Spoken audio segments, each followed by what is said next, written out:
Oke, kali ini kita mau bahas bagaimana caranya untuk membuat password yang kuat tapi mudah untuk diingat. Nah, kemarin itu kita dapat berita nih bahwa ada satu MP itu yang datanya bocor katanya. Nah, jadi para penjual di sana udah khawatir nih katanya. Waduh, kalau datanya bocor bagaimana dengan keamanan akun kita gitu ya. Oke, walaupun di MP ada keamanan yang dua autentikator gitu ya. Jadi kan walaupun dia tahu password, harus tahu juga nanti token untuk masuk ke akun itu. Tapi apa salahnya ya kalau kita bisa membuat password yang kuat tapi mudah untuk kita ingat, jangan sampai lupa. Nah, bagaimana caranya? Nah, teman-teman subscribe dulu ya. Subscribe dulu.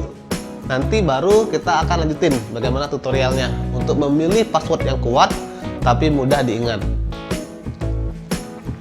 Nah, teman-teman subscribe dulu ya di bawah ya. Nah, nanti kita akan bagikan bagaimana cara memilih password yang kuat tapi mudah untuk diingat ya.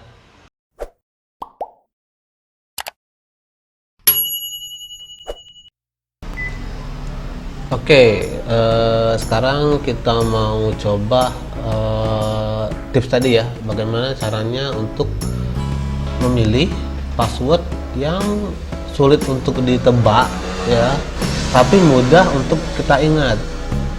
Nah, setidaknya ya kalau misalnya kita mau bikin password yang kuat itu, password terdiri dari ini nih.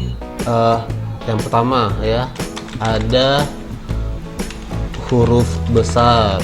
Nah, ini nih ya. Terus yang kedua, minimal ada angka. Oke, terus yang ketiga ada tanda baca. Oke, tanda baca itu biasanya apa aja? Banyak ya, yaitu yang tombolnya tuh di atas angka 1, 2, 3, 4, 5 tuh, yang di atas kalau di keyboard ya. Atau bisa juga yang di bagian sebelah huruf itu tuh. Nah, terserah mau pakai tanda baca apa. Nah, sekarang kita balik ke idenya, bagaimana untuk memilih passwordnya ya. Tapi tadi ya, nanti kita buat ada minimal 3 angka ini passwordnya. Oke, nah sekarang untuk passwordnya sendiri seperti apa tuh mau dibuatnya? Oke, misalnya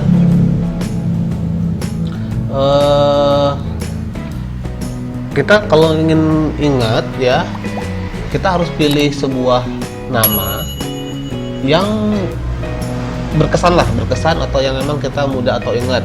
Misalnya judul lagu ya, atau juga misalnya kita kepengennya itu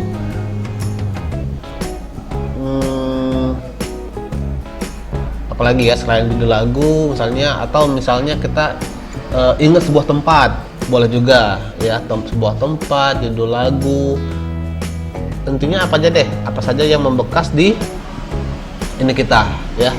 Nah, kemudian selain judul lagu ya, boleh juga pakai angka. Nah, tapi angka ini kalau saya nggak pakein angka, karena kadang kalau udah pakai angka lagi itu terlalu panjang. Nah, saya contohin gini nih, judul lagunya saya suka lagunya misalnya lagu apa ya, saya belum pilih. Balonku misalnya, balonku. Nah, berarti kan ini terdiri dari 1, 2, 3, 4, 5, 6, 7 ya, 7 huruf udah cukup. Nah, saya tambahin lagi nih ya, saya tambahin lagi ya, paling enggak ada 6 karakter. Oke, jangan kurang dari 6 ya, ada 6 karakter. Nah, kita balik ke yang tadi ya, misalnya kita pakai balonku. Nah, sesuai dengan yang kita buat tadi, bahwa harus ada huruf besar di sana. Nah, huruf besarnya jangan diletakkan di awal kata, karena itu sangat mudah juga buat tebak ya. Buatlah misalnya buat di kata huruf kelima, misalnya balonku. Nah, N-nya yang kita bikin huruf besar seperti ini. Oke, balonku. Nah, ini huruf besar N-nya. Kemudian harus ada angka ya. Nah, angka misalnya saya mau bikin, jangan, kalau saya sih nggak tambahkan angka di sini, tapi saya buat misalnya angka A ini kan mirip dengan angka 4 ya, atau O ini mirip dengan angka 0 ya. Jadi diganti huruf O nya ini diganti dengan huruf 0 seperti ini ya. Jadi BAL huruf kecil semua, 0, lalu N huruf besar ya. Oke. Kemudian harus ada tanda baca. Oke. Nah, tanda baca di sini ya. Tadi ya, itu adalah karakter misalnya tanda pagar, apalagi ya, dolar, persen, dan macamnya. Nah, karena di sini saya pakai huruf A, balonku, saya akan mengubah balonku ini pakai @ Nah, seperti ini. Jadi balonku. Nah, kalau udah seperti ini ya, berarti kan udah lengkap semua nih. Ada huruf besarnya, ada angkanya, ada tanda bacanya, ada 6 karakter ya. Nah, seperti ini ya. Berarti ini password kita udah jadi. Password kita ada seperti ini, balonku ya. Nah, balonku kita akan mudah buat inget ya, karena kan lagu kesukaan kita tadi ya, lagu yang saya nyanyiin misalnya, balonku. Nah, tapi dengan mengubah karakter yang ada di sini ya. Jadi A-nya seperti ini. Oke. Kemudian huruf O diganti jadi huruf angka 0. N-nya jadi N yang besar. Nah, password yang seperti ini, inilah password yang kuat. Nah, kenapa sih kita nggak pakai password yang ini, yang apa? Tambahin lagi dong. Misalnya angka di belakang sini, misalnya kita mau tambahin angka 11/01/82, itu tanggal lahir saya. Tanggal lahir udah tebak juga ya. Atau misalnya saya tambahin dengan apa ya, misalnya tanggal jadian. Nah, itu bisa juga di sini, tapi saya tidak gunakan itu. Saya gunakan yang cuma yang ini aja ya. Kenapa? Karena kalau kita semakin panjang, nanti untuk mengetik password agak susah juga. Nah, jadi waktu tersita hanya untuk mengetikkan password. Nah, ini juga harus dihindari ya. Jadi seperti ini ya. Cukup ada 4 tadi ya. Ada huruf besarnya, ada angka, dan ada tanda baca, dan 6 karakter. Nah, kita butuh seperti ini ya. Oke.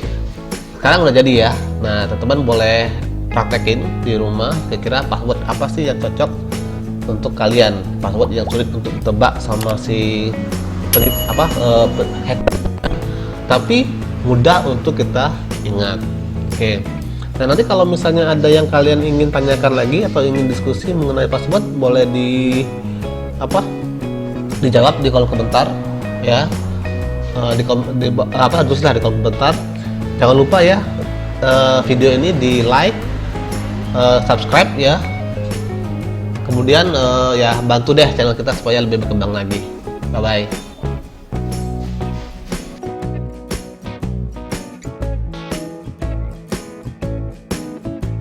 Nah, ini dia modus penipuan baru. Ngomongnya kode voucher kirim, ternyata yang diminta adalah kode voucher verifikasi WhatsApp. Ini ada kak, kalau ada tolong kakak kembalikan kode voucher timnya. Kakak screenshot saja ya kak. Tadi saya mohon maaf salah kirim kode voucher ya. Kakak di SMS ya. Kalau ada tolong di screenshot. minta kode verifikasi. Itu tulisannya tulisan apa itu? Thailand. Itu kak, seperti itu kode vouchernya kak ya. Tolong di screenshot seperti ini ya. Kalau ada ya.